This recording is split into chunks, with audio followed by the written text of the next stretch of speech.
But so we go to the silent retreat, and that was the moment, I feel like, in adoration, we're just, not even in adoration, the moment we got there, we just went straight to the chapel after we dropped off our stuff.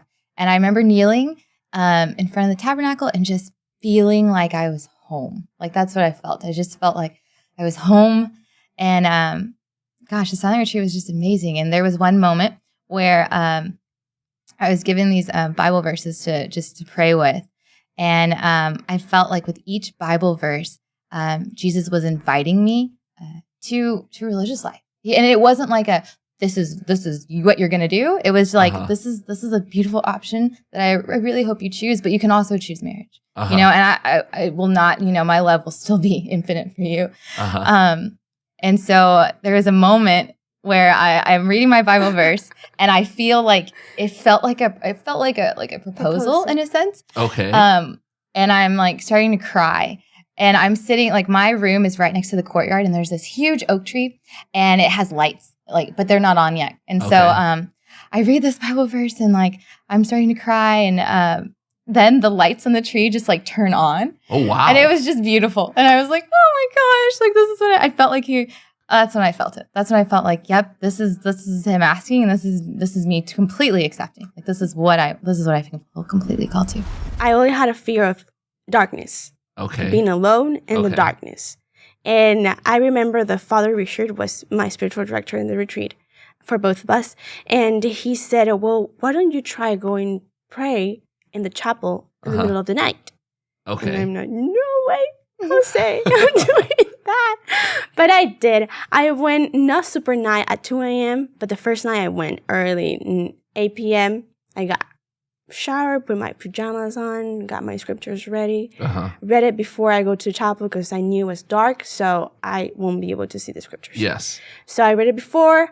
I go in, and actually it was pretty light in the church. And I was like, "Whoa, thank you, Jesus, for giving me light in the darkness." And I started praying. There was more people. All of us were there. But then when I came back from my prayer, it was a great experience. It was an hour and a half that I finished praying. Okay. And I realized that it's dark. The church is dark. Somebody had turned off the lights. And I'm alone. Okay. And so I'm in front of the altar because I like to go pray right where the altar is. And I didn't know if there was people behind me or not.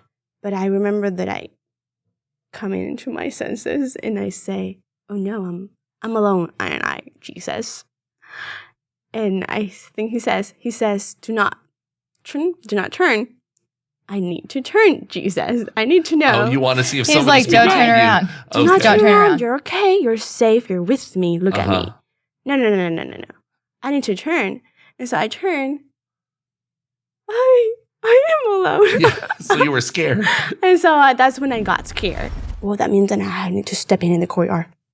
In the And dark. it's pitch black. Yes. And there's like figure angels tall. No. Oh, all the statues Yeah, and everything like statues. that. Okay. Jesus, I'm not going to go step on the courtyard. And he said, just go for it. I'm with you. With you. Go for it. You're a warrior. Just go for it. Step in the courtyard. No. I'm weak. I can't. Just do it. Just one step. One step. All the lights went on. Oh, And wow. that's the exact moment that I'm reading my Bible verse, and it says like, and I will be your I will be your husband, and you'll be my wife.